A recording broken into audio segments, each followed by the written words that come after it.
Looking to find out what's happening on the NDSU campus? Watch Bison Information Network News every Friday, Saturday, and Sunday on Cable 1 Channel 70. This student-run weekly newscast covers relevant news and current events, entertainment, Bison sports, and more. Watch BIN News Fridays at 9 p.m., Saturdays at 9 a.m. and 9 p.m., and Sundays at 9 a.m. on Cable 1 Channel 70. Bison Information Network News is brought to you in partnership with Cable 1.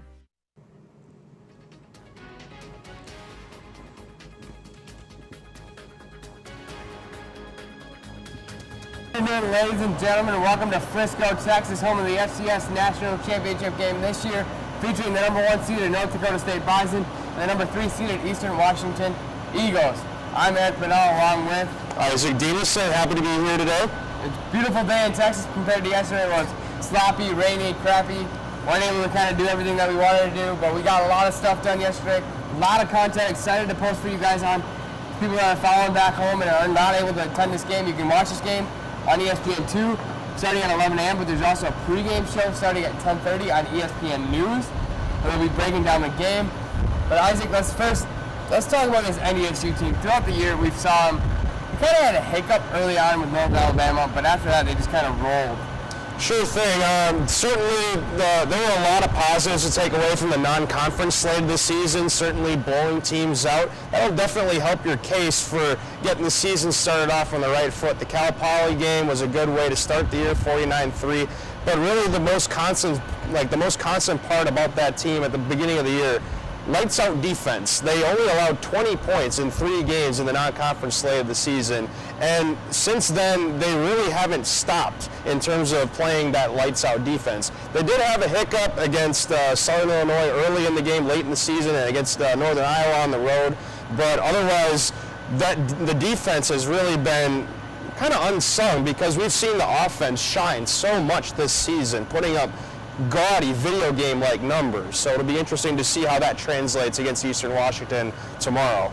And Eastern Washington, very explosive offense, but this NDSU defense, they only gave up 11 points, where Eastern Washington scored 44. NDSU on the other hand scored 41. And their Eastern Washington defense giving up 21. So I mean, it's kind of like throw it up there.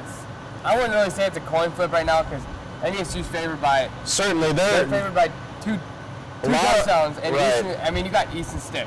Certainly. He has a chance to break the FCS wins record this game. Right now he's tied with Brock Jensen with 48, but if he wins, he's got 49. And I know Easton, I'll tell you, he doesn't care about records. No. He doesn't care about stats. He's really one of the most humble quarterbacks out there in the country. He is such a team-oriented person. I think there were rumors that he wasn't even going to attend the Walter Payton Award ceremony because that stuff really doesn't mean that much to him. As long as the team gets the job done at the end of the day, that's really all he cares about, and as long as his guys are kept in check. So, yeah, certainly Easton Stick. If he wins that award, good for him, but he won't put too much stock into it right now, at least. Yeah, he's not. To me, I asked yesterday we had player media availability, and I talked to some of the players, and they were all saying that Easton doesn't care about the awards right now, but I feel that they all felt like down the road he's going to be able to look at it and be like, wow, that was pretty cool. Like, I was able to do that while I was in school. He went 8-0 his freshman year to lead him to the championship game. Then he lost to James Madison. Last year led him to the championship game as a junior. Only 1 loss to South Dakota State. And then, now this year, a chance to go undefeated. Coach Kleiman leaving, kind of similar to the 2013 team where they came in 14-0. NDSU now is 14-0 as well. Could potentially lead the team to another undefeated season. And like 2013, both coaches are leaving and moving on, and they've accepted those positions. And at both times, defense coordinators have already been hired. It's kind of eerie how similar 2013 and 2018 are for this program. Certainly, I would almost argue that this version of this 2018 Bison team, hands down better than 2013. 2013 was a special team, no doubt about that, with Brock Jensen, Zach Vra, Cole Jurek, all those guys in the defense as well, Colton Hegel. But this Bison team, they are so explosive. They can hit you with so many different weapons on offense, and you still have to worry about trying to get past that defense led by Aaron Steidel and Levi Jordan and Robbie Grimsley, the captain, arguably, of the defense. Been very consistent in his 4 years as an NDSU starter. That's a hot take right there. It's 2018, 2013. You can't. Okay, I will say this. I'm going to squash the 2018, 2013 argument right now. Okay. NDSU's got to win. Sure. To be No doubt. No doubt. I can respect that. They have to win. Otherwise, all conversation 2018, 2013 No doubt. team. No doubt. Not even a comparison. I mean, I think you and I can agree. I can agree with that, no doubt. You still have to get the job done at the end of the day tomorrow, but I think in terms of talent-wise, I really think there isn't. There's some comparison, but I think at the end of the day, the Bison are just like this year's team is a little bit better. But that's not really been on anybody's mind. No one cares about that right now. The only people that care about it are the people like us, the media. Sure, I mean, certainly. I'd see people floating around on Twitter, oh, 2018 team is better than 2013. Squash the argument. They got to win tomorrow. After they win tomorrow, then we can have this whole big debate on if the 2018 team is better than the 2013 team. But, I mean, to me, I'll say this one thing. The one thing that separates 2018 from 2013 is the depth. Sure. They have the depth at quarterback. They have 4 quarterbacks right now that can play. Easton Stick, Holden Hotchkiss, Trey Lance, and Noah Sanders. Right. Noah Saunders. He's been the scout quarterback this year, but he's still pretty capable. I mean, yeah, you're still capable, and you got a quarterback coming in next year. Transferred from Iowa State. We're not going to talk about that because we're talking about the 2018 team. Sure. And I think this NDSU team, throughout the playoffs, has showed their dominance. Montana State, yeah, they got hit with a big play earlier, but the defense they bend. But they don't break. But they didn't break. They gave up a field goal there. Then NDSU just went on a tear and scored like 38 unanswered points or something like that. It was rough, and it was like 52-10. Then Colgate, this god almighty good Colgate team, they didn't do anything. This lauded defense didn't really. They did resist, but they didn't. But it wasn't a complete. But their offense just really didn't do much. Their offense scored up against the Bison. Right. And in the Fire Dome, no way, no chance are you gonna have Colgate come into the dome and beat you. You know, South Dakota State, they didn't have the weapons on the outside.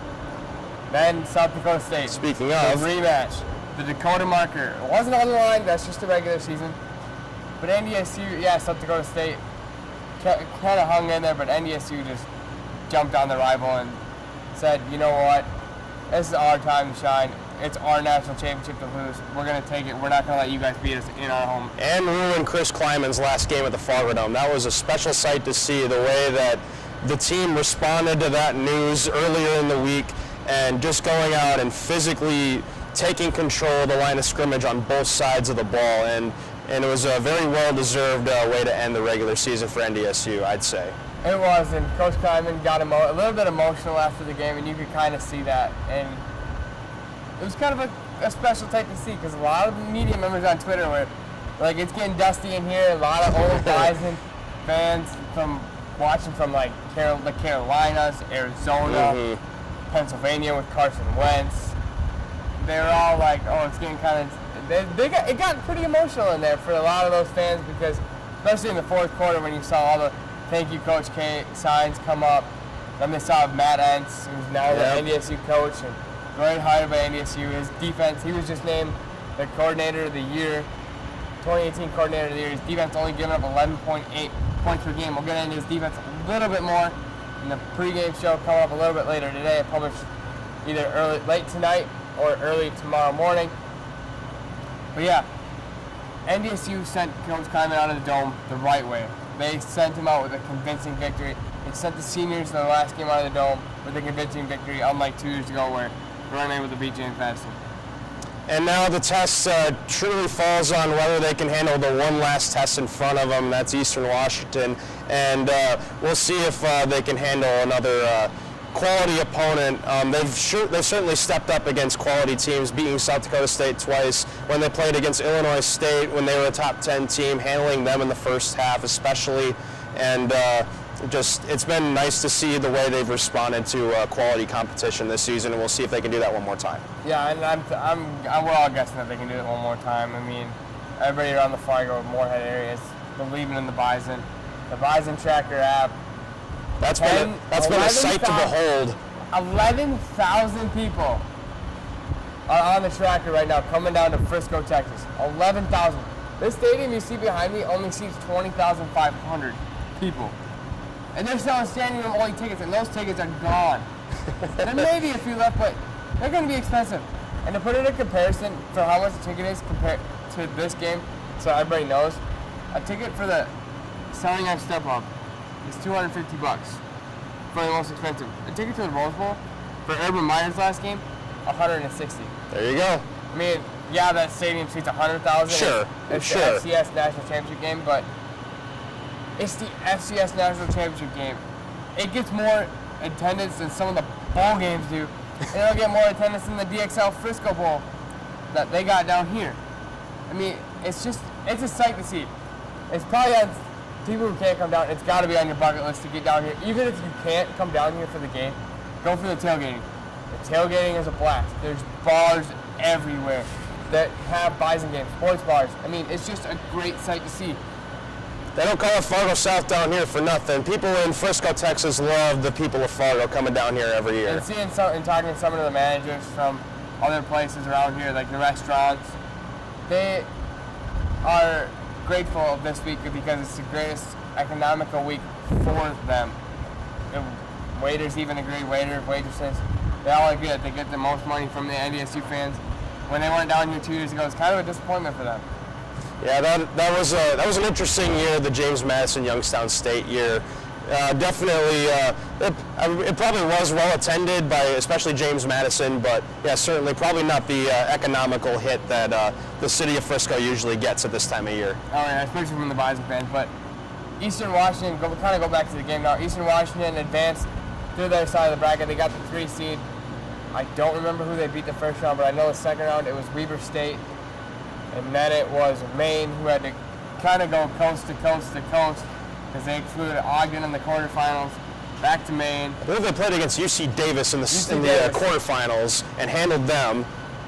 Yes, UC Davis, because Maine beat Weber State. Yes. They handled UC Davis. No, they did not handle UC Davis. It's 34-29. It was a very close game because those teams played in the same conference, Big Sky.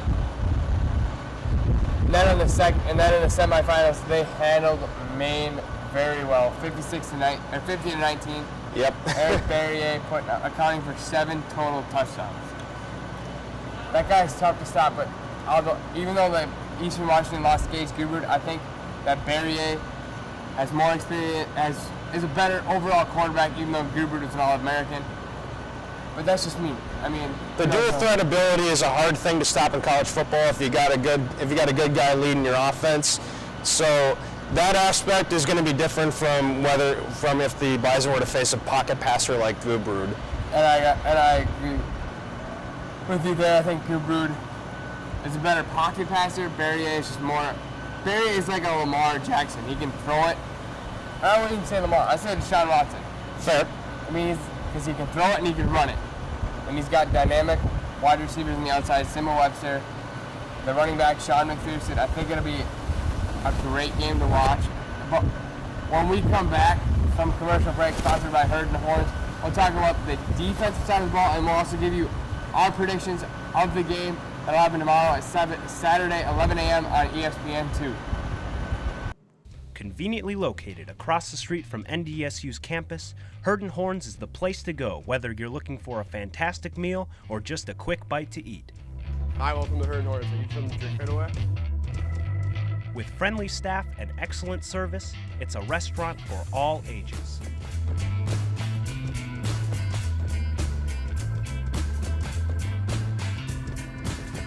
Herd and Horns, your home for great food and Bison sports.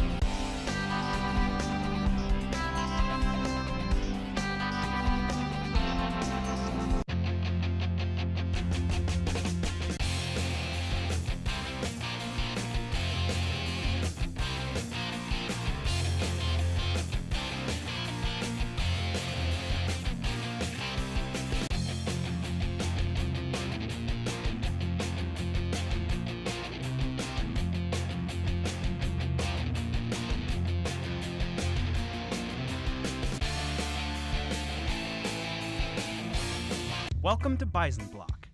If you are an NDSU student, you know it well. It's located right across the street from campus. How would you like to live in the same building as Starbucks, Jimmy John's, and Herd & Horns? Bison Block offers high-quality apartments at a very affordable price.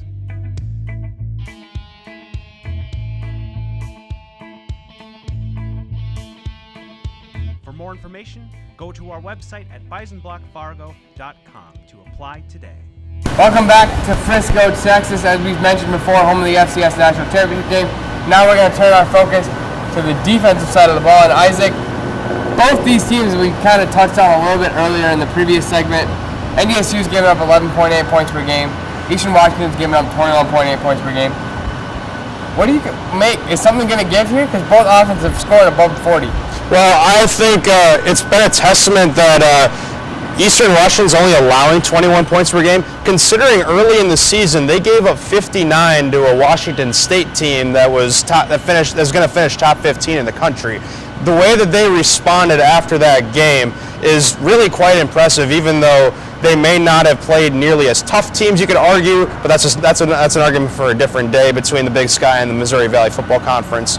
But nonetheless, it's still impressive to see the way that they've responded since that game, especially since Eastern Washington has beaten Washington State in previous years and giving up 59 points. Not something you want to do, but still nonetheless, I think it will be an interesting point of the game to see how each defense operates, especially with, as you mentioned, both teams averaging over 40 points a game. It's a couple of the top offenses in all of college football, regardless of Division 1A or the FCS. That game you mentioned, Washington State, Gardner Minshew had like a quiet Heisman-like season. Put up some great numbers.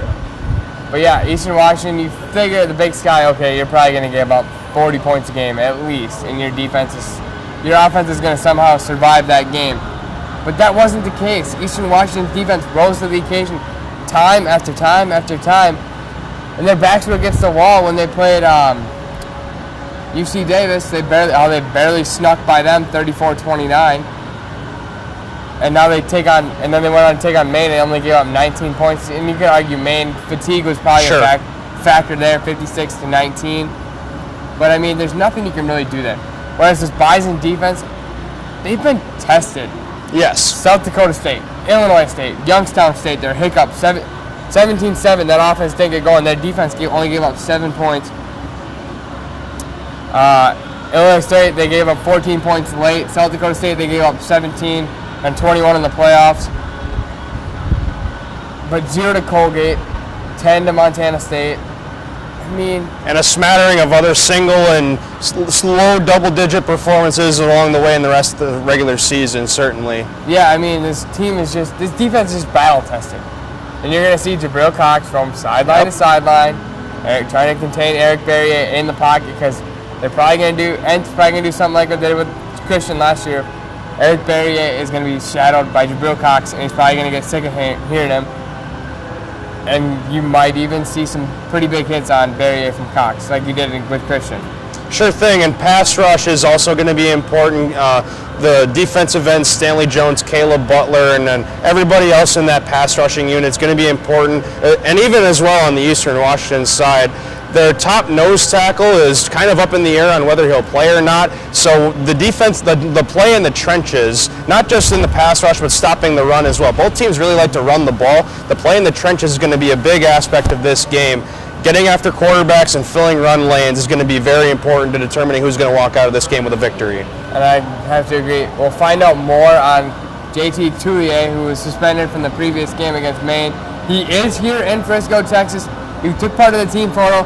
That doesn't mean anything, though, because you can still travel even though you're suspended, even though coaches probably don't want you to. And just talking to some of the Eastern Washington players yesterday, I asked them if they rallied around them, or they kind of were supportive, or like what was the atmosphere like, and they said that they all rallied around him. They supported him. Sam McPherson was quoted as saying, "We're like one big family. It's one big family in that locker room, and they wouldn't have been. I don't think they would have been here without him." But going back to last year's FCS playoff, I think Eastern Washington used their defense use that as motivation to get into the playoffs this year? Sure thing. I mean, nobody, especially after coming off the season they had in 2016, where they had such a dynamic offense led by Gage Gubrud, their starting quarterback this year, and Cooper Kupp, and to missing the playoffs last year, definitely that would serve as a little bit, somewhat of motivation coming into this season, and they've certainly proven any doubters they had coming into the season wrong. Last year also was one of their biggest hiccups was against this NDSU team, not exactly the same team, but still NDSU came into Cheney, Washington a season ago and put up 40 points on them.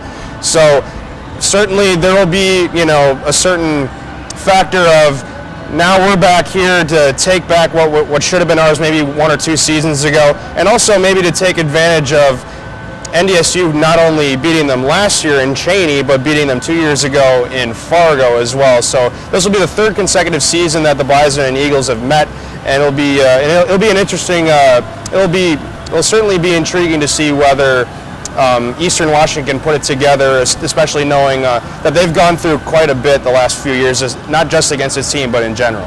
In the 2010, and not a lot of people are bringing this up, but the 2010 game, the controversial call by the refs, or whether he was down or was it a fumble or what happened, and he break the play and whatever. A lot of players said yesterday from both teams that it wasn't really talked about much, but the media is kind of really hyping that up of this is going to be the year, this is going to be NDSU, Eastern Washington. Is NDSU going to finally get the revenge in the playoffs, or are they going to get hosed again by yet another call? Well, in that 2010, we talked with both teams about that. Like you said, it's not mentioned at all. Those are 2 separate entities, 2010 and 2018, 2019 now. But certainly, in terms of being able to get over the hump, consensus is saying NDSU will, but of course you still have to play the game first. But yeah, you still have to play the game first in terms of determining whether the Bison will truly get over the hump. And I mean, I don't even say the Bison are getting over the hump. It's right. The Bison got to win. Right. And these are as far as winning percentage, NDSU's 1, Eastern Washington's 3. NDSU's 120 wins since 2010. That's impressive. Alabama hasn't even touched that, and they've been dominant coming down the stretch. But I mean, I think NDSU gets their 121st win on Saturday, and it's hoisting the trophy just right down there, right underneath the Toyota Stadium sign over Eastern Washington, and all the fans are rushing the field, which is a very cool sight to see. And you and Joe, who was on our last show with the NFL playoffs, will get to experience that for the first time. Just don't get trampled. That's my advice for you. We'll do our best if that comes to it. If that ends up happening. So, what are some of what group or what unit is most key for you for NDSU to be successful and win this game? Got to be the offensive line of scrimmage. Being able to win at the point of attack in terms of running the football that's been the Bison's MO throughout this entire run. That's what they've been trying to do in terms of establishing a good solid run game, because NDSU can do that with so many different backs, and their offensive line has shown time and again that they can create those gaps on the defensive line and let their running backs roam free and get quality gains. It doesn't have to be the biggest runs, just those 4 and 5 yard gains. If you can consistently do that over and over again, you're doing a really good job up front. And I think NDSU has done that a lot of this season, as has Eastern Washington. So that's probably the big thing for me. Which team can win the line of scrimmage the best on offense? We talked to Tanner Wilson and Lance Dunn, both right next to each other. Lance said the holes are just huge. It's like, and just watching, you can drive like a semi-truck right through them because that's how big NDSU is creating those holes. Tanner said it's just the physical play. Connor Riley gets him prepared, gets him ready to go. Courtney Messingham has figured out this offense. He's got everything clicking the right way. He is one of the 4 coaches that is leaving for Kansas State, so along with head coach Chris Clemens, so technically it's 5. But I think NDSU is offense. I think they're going to be on a whole nother level. And not only that, we actually also spoke with Jeff Culhane the other day, the voice of the Bison, and in your interview with him, he mentioned just his big key to the game was if NDSU can simply be itself, they will be successful. And they've proven that time and time and again throughout the entire season. They've been themselves. They've run the ball well. They've passed the ball well when they need to. Easton Stick only 5 interceptions this season to 26 touchdowns in the air and leading the team in rushing touchdowns as well. But yeah, and his point was very pointed as well. Whether NDSU can be itself tomorrow against Eastern Washington. If they can do that, Cole Haynes said they'll be successful, and I think a lot of people in Bison Nation might tend to agree with that statement. And I have to echo on his statement there. I mean, Bison are themselves. They get to the run game. They have to pass. They have to pass. They have weapons. Ben Ellison. A lot of people call him Baby Gronk. I mean, he's just that big of a body. He's Holly, Minnesota product. He's probably going to go on to the NFL, play tight end somewhere, maybe even a fullback. Who knows? But he's got that. He's got that body build to go there. He's got one more year. And we don't know who's going to be the quarterback next year. I won't not be down here next year unless I'm a fan, which would be kind of cool. Gonna kind of miss doing all the media stuff. It's fun. Love doing all this stuff, pumping out all this content for all the viewers back home, all the students on the NDSU campus, everybody on Facebook, Twitter, YouTube, whoever gets a chance to see it. But yeah, I think let's go to our predictions because NDSU's 14-point favorites. Last year, I want to say they were like 3-point favorites over James. It was a much closer line last year. NDSU is now 14-point favorites. They always covered in the dome. Most of the time they've covered in Texas, except for Illinois State. That's the only time they didn't cover. Do the Bison cover this year? That's going to be that's a really good question. I don't have a confident answer. However, I think it will come down to like 1 or 2 possessions, possibly. Because you just can't ignore Eastern Washington's offense and also their defense led by Kettner Cup. They're also one of the top defenses in terms of taking the ball away through the air and scoring defensively as well. They had 6 defensive touchdowns this season as well. So, and it'll also be interesting whether Eastern Washington, knowing that they are as much as they are an underdog, whether they'll be pulling out any tricks as well. Like James Madison pulled out a fake punt late in the game last year. Eastern Washington had 4 players that weren't quarterbacks throw passes this season, so it'll be interesting if they have another trick play up their sleeves that catch the Bison defense off guard in this game that could be crucial down the road in the game. Final score. What's your prediction on final score? If it comes down to 2 scores, I might say it's about 38-24. That's about as educated of a guess as I can have right now. If it comes down to 1 score, it'll likely be by a touchdown. I think NDSU is just going to have a game. Both teams, yes, they've had 3 weeks to prepare, but NDSU is so used to coming down here. And I know Kettner Cup, younger brother of Cooper Cup, was with the Rams out for the year. His team's in the playoffs. I think he's going to want to try to kind of one-up his brother and get that national championship because Cooper never was able to get here. Oh, he wasn't. But Kettner's been able to get here, so he's already got that up on Cooper. But I think NDSU, I want to say NDSU 38, Eastern Washington 10. Okay. I think that NDSU defense is just too good. Jalen Allison, Jalen Wimbush, Marquise Bridges, James Hendricks, Robbie Grimsley started every single game since he's been on campus. Greg Menard, Blake Williams, Cole Karch. Keep him coming, Caleb Jones, Levi Jordan, Dan Millett, Jabril Cox. I think that defensive side of the ball, I think they're just too good.